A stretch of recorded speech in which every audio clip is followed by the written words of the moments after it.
Olá pessoal, que a graça de Cristo esteja com vocês. Em mais esse vídeo nessa série sobre a história da igreja, nós estamos atravessando o século XIX e agora vou falar sobre William Miller e o grupo dos Milleritas, os Adventistas, que depois ficou conhecido após esse primeiro líder chamado William Miller. Conheça um pouco da história de William Miller, que é o principal profeta, entre aspas, dos Adventistas, do movimento Adventista daquele tempo do século XIX, e que também inicialmente era chamado de Milleritas, que é o grupo que deu início a esse movimento adventista nos Estados Unidos. Então eu espero que você goste do vídeo, deixa o like no vídeo, deixa a inscrição no canal se você não é inscrito, compartilhe esse vídeo para alcançar mais pessoas e bora para mais esse vídeo.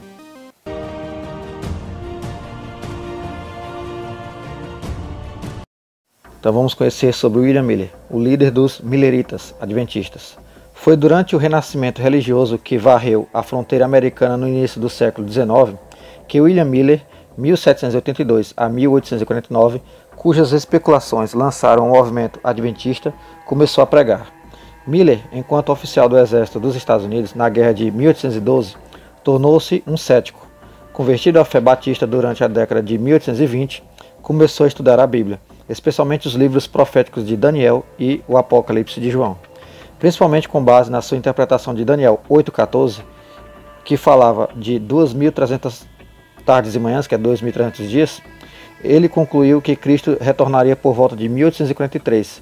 Ele começou a pregar em 1831 e logo emergiu como líder de um grupo popular de um grande movimento. À medida que o ano de 1843 se aproximava, Miller previu mais especificamente que Cristo retornaria entre 21 de março de 1843 e 21 de março de 1844. Miller e seus seguidores enfrentaram grande escárnio por causa de suas previsões.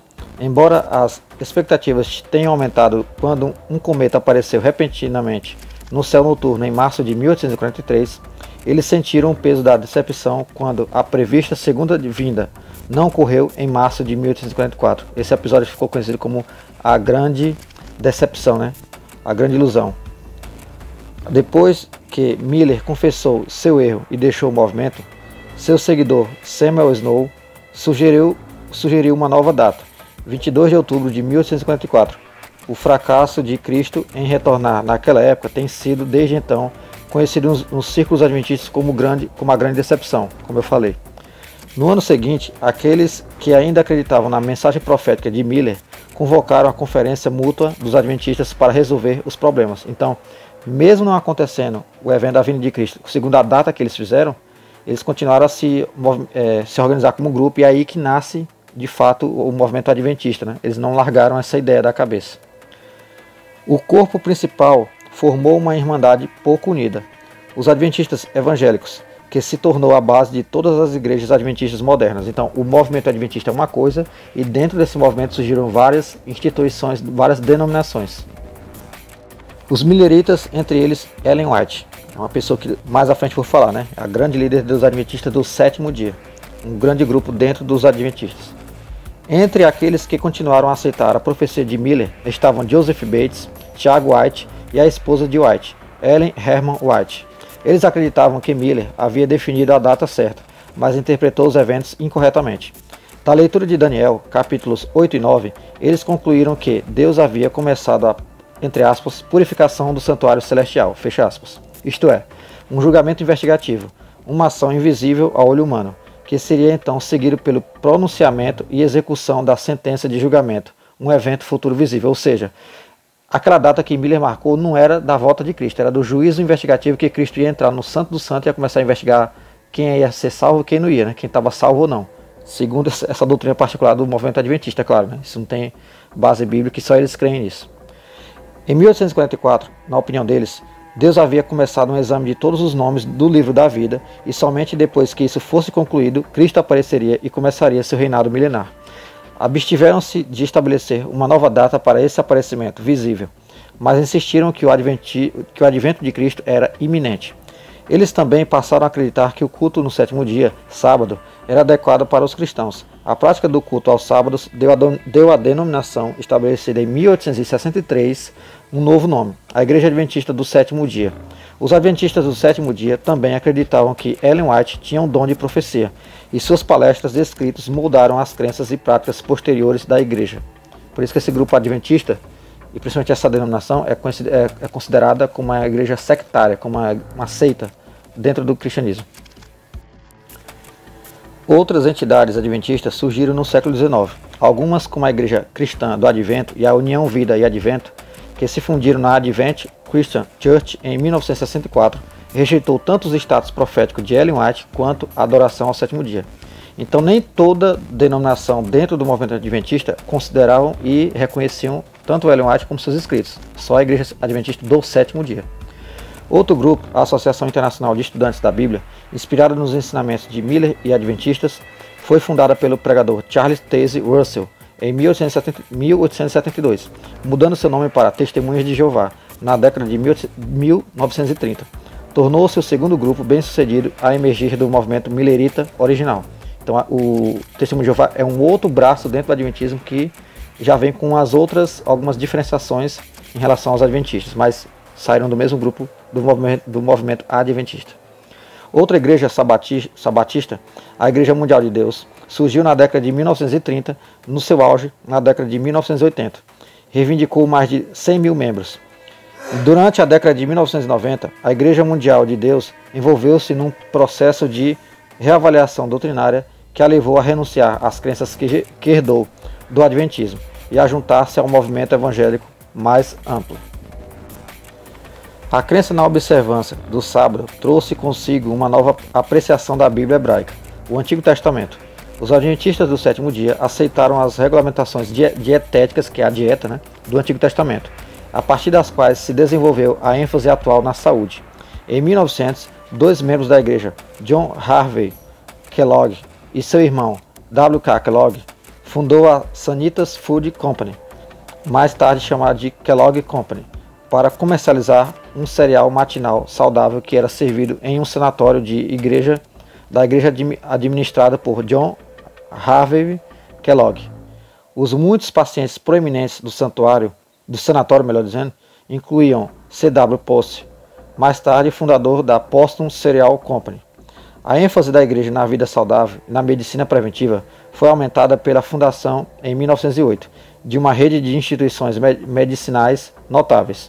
A igreja tornou-se pioneira em missões médicas, estabelecendo centenas de hospitais, centros médicos, clínicas e sanatórios nos Estados Unidos e em todo o mundo. Então eles, por causa dessa interpretação deles em relação ao Antigo Testamento, das leis dietéticas que Deus tinha falado para Moisés, falar para o povo sobre o que comer e não comer e outras coisas, eles se tornaram pioneiros nessa questão do foco da alimentação, a questão medicinal e a questão também, eles atuavam muito nos sanatórios. Os adventistas do sétimo dia compartilham muitas crenças básicas do cristianismo protestante, incluindo a aceitação da autoridade da Bíblia, o reconhecimento da existência do pecado humano e da necessidade de salvação, e a crença na obra expiatória de Cristo. Eles são oficialmente trinitários, acreditando nas três pessoas coeternas da divindade, mas em diversas ocasiões debateram seriamente esta doutrina, e alguns grupos adventistas a rejeitaram. Eles dizem atualmente que creem na forma trinitária, assim como a cristandade no geral crê. Pai, Filho e Espírito Santo, três pessoas divinas formando a mesma divindade, Três pessoas formando a mesma divindade. Mas, entre eles, sempre teve esse debate sobre como é que eles veem Cristo, o Pai, o Espírito Santo, se eram da mesma igualdade ou não. Então, não é bem assim exatamente como a gente pensa na forma trinitária. Eles creem de forma diferente. Por isso que surgiram os testemunhos de Jeová que não creem na divindade de Jesus Cristo, por exemplo. O adventismo do sétimo dia surgiu numa época em que muitos protestantes estavam divididos em calvinistas e acampamentos arminianos, que é a questão da salvação. O primeiro enfatizando a predestinação e a soberania de Deus, que é o calvinismo, e o último, a escolha humana e a eleição de Deus, que é o arminianismo. Os adventistas passaram a citar a interpretação arminiana da expiação de Cristo, porque muitos dos adventistas vieram de grupos de batistas arminianos e de wesleyanos, que eram arminianos. Eles argumentam que a sua morte foi provisória e potencialmente para todos os homens, ou seja, Cristo morreu para salvar potencialmente toda a humanidade, mas só aqueles que se convertem é que vão ser salvos, Mas eficazmente apenas para aqueles que se aproveitaram dos seus benefícios. É a visão arminiana. Quem vai ser salvo no final é aqueles que ficarem fiéis a Cristo até o fim. Mas essa salvação de Cristo, ela é para toda a humanidade, mas nem todos vão se salvar, infelizmente. Além da ênfase do segundo advento de Cristo, dois outros assuntos diferenciam os adventistas da maioria dos cristãos. Primeiro, eles observam o sábado e não domingo como sábado. E não domingo como sábado. Então, para eles, o sábado é mais importante, não o domingo. Este dia, segundo a Bíblia, foi instituído por Deus, e o mandamento relativo ao descanso sabático faz parte da lei eterna de Deus. Em segundo lugar, também evitam comer carne e tomar narcóticos e estimulantes, que consideram prejudiciais. Embora apelem à Bíblia para a justificação destas práticas alimentares, sustentam que estas se baseiam principalmente na ampla consideração teológica de que o corpo e o templo do Espírito Santo deve ser protegido. Os adventistas enfatizam o dízimo e, portanto, têm uma alta doação anual per capita que lhes permite levar a cabo programas missionários e de bem-estar em todo o mundo. Por não quererem trabalhar aos sábados, sofrem periodicamente discriminação no trabalho, porque eles guardam o sábado, segundo a visão deles, né? Nos Estados Unidos, uniram forças com a comunidade judaica para promover leis que acomodassem a prática sabatista, porque nesse ponto eles pensam como os judeus, né? Porque como eles observam o Novo Antigo Testamento como em muitas coisas como os judeus, então eles se conciliaram nisso, na questão do sábado. Uma igreja adventista que celebra o domingo. Isso aqui é um dado curioso para vocês. Igreja Cristã do Advento. Uma das diversas igrejas adventistas que evoluíram a partir dos ensinamentos de William Miller no final da década de 1840, foi organizada em 1860.